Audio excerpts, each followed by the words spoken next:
Welcome to Honey's Kitchen. We are about to make the most requested food that I make, pumpkin whoopie pies. To see my full recipe, check out my YouTube channel, subscribe to it at honeys_kitchen1. I'll be doubling the recipe in the video that you see today.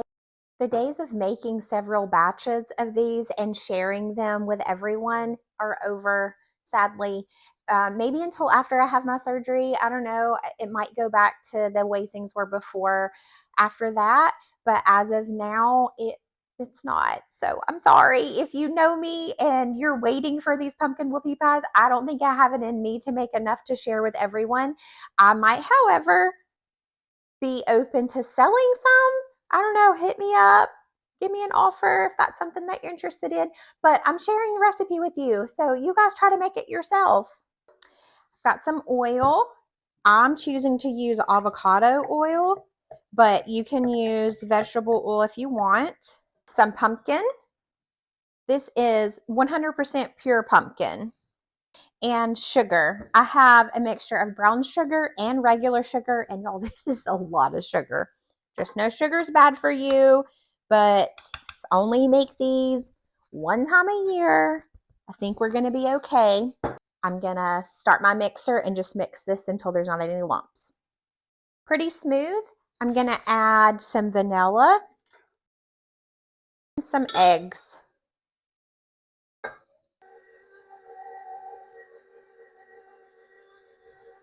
So I've got some flour. In this one, I'm going to add just a little bit at a time.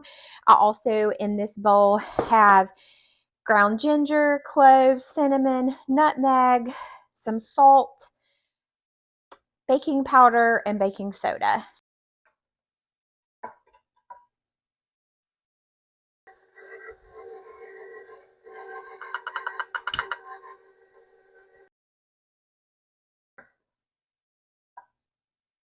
It's pretty thick.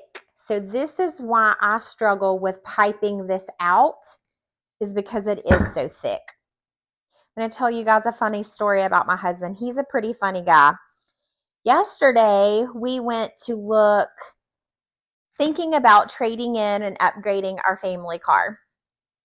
And my husband tells me on the way to the dealership, he says, if you're good today and you keep your mouth shut during the negotiation process, I'll buy you ice cream.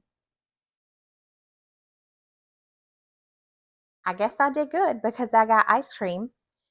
The reason he said that is because the last time we went to get the car that we have now, it had been like months of me looking at cars, and there were specifics that I wanted, and we were taking us forever to find what we were looking for.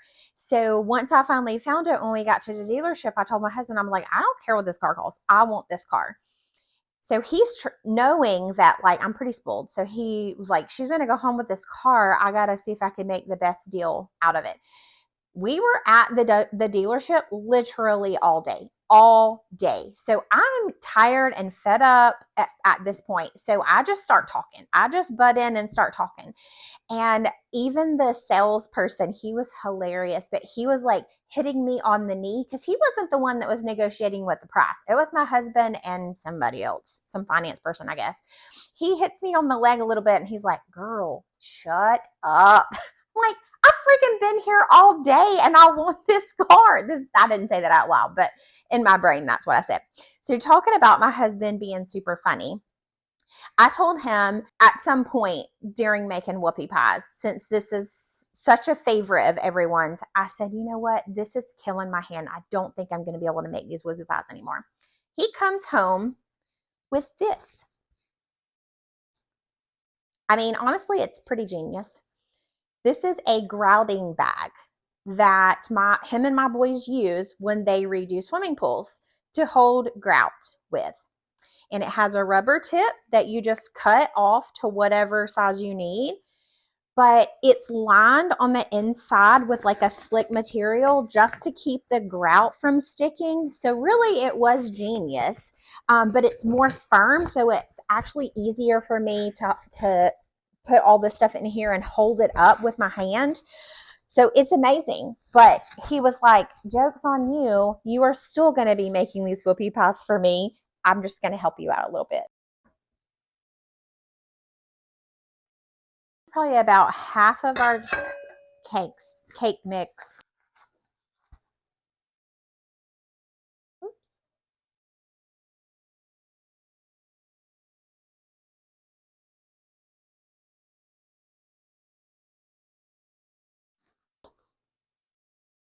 I will have to say it's better than just using a regular plastic piping bag.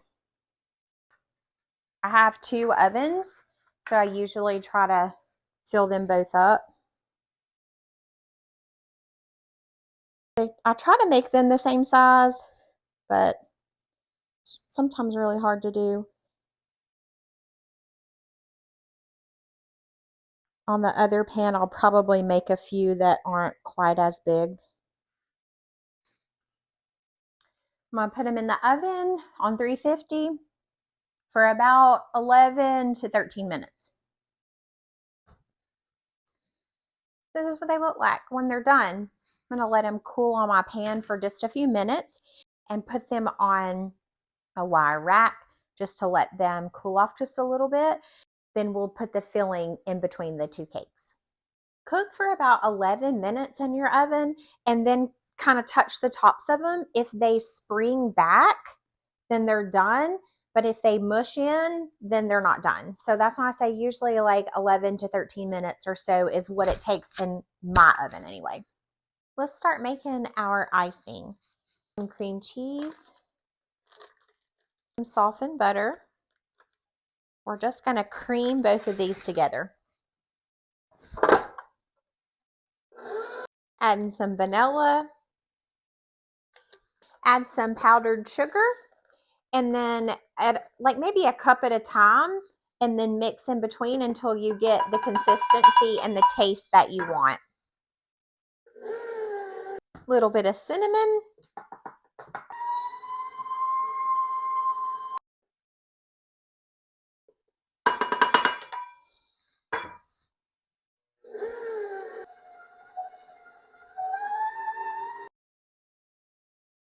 Our icing's done.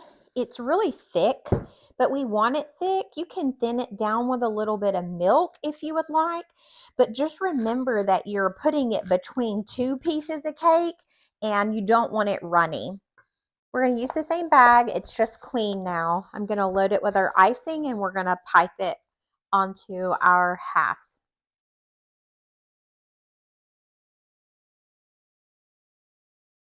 This has actually hurts even worse on my hand because it's even thicker than the dough is.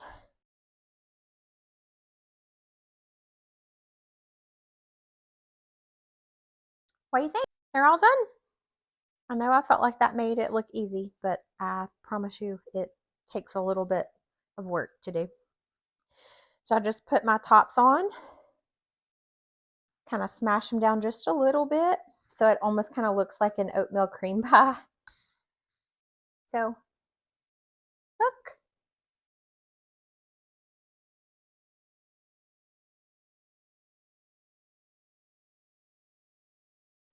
I could eat these every morning for breakfast with my coffee because they complement it well. You get a sugar high all day. Or for dessert. The cake is so soft and moist. I stored these in the refrigerator, but because of the cream cheese, so they're cold, which is fine. Just know when you layer them, you have to put some parchment paper or wax paper in between them because they are so moist, they will stick to each other. So who's stopping by to taste and clean up?